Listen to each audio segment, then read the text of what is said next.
Buen día, Miss Jenny. Mi nombre es Marjorie Bernal Palma, de la Facultad de Contabilidad, junto a mi compañero Anthony Wincho. Y el día de hoy vamos a presentar una investigación sobre la corrupción que ocurrió en Perú entre los años 2021 al 2023. En esta hipótesis, nosotros hemos concluido que la corrupción generó enormes pérdidas económicas, la cual debilitó el Estado y redujo la confianza en la ciudadanía. Por ejemplo, solo en estos 3 años se perdió un equivalente al 2,7 del PBI anual. Debido a esto, hemos identificado 8 argumentos que lo confirman, ¿no? Desde la participación de altos funcionarios, la afectación en regiones pobres, hasta la impunidad judicial y la debilidad institucional. Aunque existen leyes que sancionan estos actos, ¿no? Como en el Código Penal o la Ley de Servicio Civil, esta corrupción persiste porque estas leyes no son aplicadas efectivamente. Por lo tanto, nosotros, como hipótesis principal, hemos deducido que durante estos años la corrupción se provocó pérdidas económicas muy severas, las cuales debilitaron el Estado y además han reducido la confianza ciudadana. Como primer interrogante, vamos a relacionar cada argumento, ¿no? Con nuestro tema. En primer lugar, tenemos las pérdidas económicas. Acá tenemos que la corrupción implica, como ya lo había mencionado, ¿no? Una pérdida directa del 2,7 del PBI peruano durante cada año. Lo que esto frena nuestro desarrollo nacional y además retrasa obras públicas, desviando fondos claves, ¿no? Como idea principal, en este punto, hemos deducido que la corrupción frena el crecimiento económico, ya que desvía fondos públicos. La ley que hemos relacionado con este caso es la número 27785, la Ley Orgánica del Sistema Nacional de Control y de la Contraloría General de la República, la cual establece mecanismos de fiscalización del gasto público. Tenemos un ejemplo emblemático, el caso Club de la construcción. Aquí, por ejemplo, se pagaban sobornos a funcionarios para adjudicar obras públicas, afectando seriamente el presupuesto nacional. Bueno, como segundo argumento, hemos optado por la corrupción en altas autoridades. Acá tenemos que lo que observamos y lo vivimos día a día, ¿no? Nuestros presidentes y congresistas se involucran continuamente en la corrupción, la cual daña la legitimidad del Estado y destruyen la confianza de nosotros, los ciudadanos, ¿no?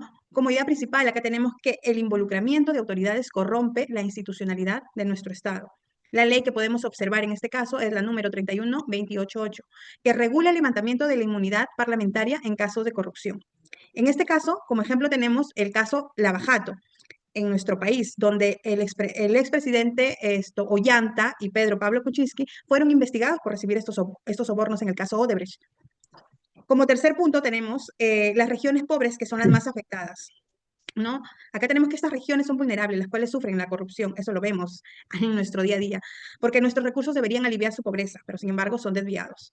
Nuestra idea principal en este caso es que la corrupción profundiza las desigualdades sociales. En este caso tenemos la ley 27867. Esta ley de gobiernos regionales que regula la administración transparente de fondos en regiones. Tenemos un ejemplo en este caso, el caso del ex gobernador de Ancash, César Álvarez, quien desvió millones destinados a obras públicas, dejando a muchas regiones en abandono. Como cuarto argumento, tenemos las reformas legales negativas. ¿Qué vemos en este caso? ¿No? Desde el Estado, que promueven normas que debilitan la lucha anticorrupción y permiten la mayor impunidad. Nuestra idea principal en este tema es que las reformas legales pueden ser manipuladas para proteger a quienes, a los corruptos. En este caso vemos la ley número 31751, la cual reduce los plazos de prescripción para los delitos de corrupción, favoreciendo a quienes, a los acusados. Tenemos el ejemplo de la modificación de la ley de la colaboración eficaz, cuestionada por limitar el avance de investigación anticorrupción. Y bueno, también tenemos nuestro siguiente argumento, que es la impunidad judicial. Esta justicia lenta o parcial permite que muchos casos de corrupción no sean castigados, lo que refuerza la idea de que nada pasa. Como idea principal de la casa, hemos sacado que la impunidad sostiene la cultura corrupta. En la ley que hemos relacionado es la 30077, la ley contra el crimen organizado, que debería acelerar los procesos judiciales por la corrupción, pero muchas veces no se aplica de forma eficiente. Un ejemplo emblemático, acá tenemos los cuellos blancas del puerto, ¿no? La red de jueces que manipulaban sentencias y favorecían la corrupción sin consecuencias oportunas. A continuación, mi compañero. Sí, bueno, para seguir hablando del tema, voy a hablar sobre lo que es la gestión pública ineficiente. La corrupción está en altas autoridades y en medianas autoridades, en medianas instituciones.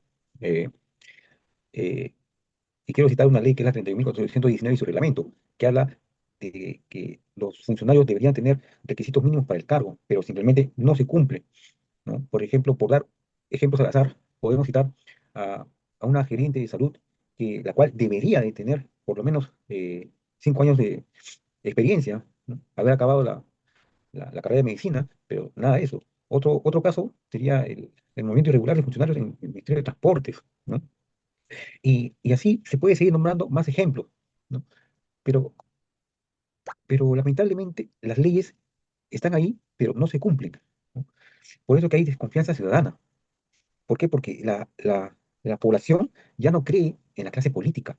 La población ya perdió la confianza total en la clase política, ¿no? Hay una ley que quiero citar, que es la 28.044, que habla es la Ley General de Educación, pero habla de los valores democráticos que se deberían de tener, ¿no? Por decir un ejemplo, está la propuesta de noviembre de Martín, cuando vacaron, perdón, a Martín Vizcarra, donde la ciudadanía expresó su rechazo total hacia la clase política, ¿no? Porque las consideraban corruptas, ¿no? Y bueno, y eso de la corrupción todavía persiste hasta estos años, ¿no? ¿Por qué? Porque las leyes están ahí, y también, no solamente las leyes, también está el Código Penal, con el artículo 418 de la ley de prevaricato. Pero, ¿qué hacen estando las leyes ahí si no se cumplen? Es como un elefante blanco, ¿no? Por eso que hay tantas normas sin cumplimiento, como la ley 30.424, que establece responsabilidad jurídica para personas por corrupción, ¿no? Por decir un caso emblemático, sería multas simbólicas a empresas involucradas en sobornos. Por decir, hay muchos expresidentes, ¿no? Por decir, Ollanta Humala, pero Pablo Kuczynski, que han sido o siguen jurando condena por recibir sobornos de Odebrecht, ¿no? Y lamentablemente acá en el país la justicia tarda, pero algún día llega, ¿no? Y eso es lo más triste, eso es lo más triste, ¿no? Eh, para seguir con esto, hay una relación de la solución con los argumentos. Y es que, ¿cómo se relacionan los argumentos? O sea, eh, es un patrón común la falta de implementación, ¿no? Efectiva y las normas legales existentes. Por ejemplo, la ley 30.419 su reglamento, para citarlo otra vez, ¿no? ¿Y por qué quiero citarlo otra vez? Porque es una ley muy principal, porque establece los requisitos que un funcionario debería de cumplir para el cargo. Pero simplemente esta ley, que es también llamada la ley de la meritocracia, no se cumple. Últimamente se ve más que nada que llegan a esos puestos por eh, favores o por dedo o por tanta cosa más. Y lamentablemente es sí lamentable, es muy lamentable, ¿no?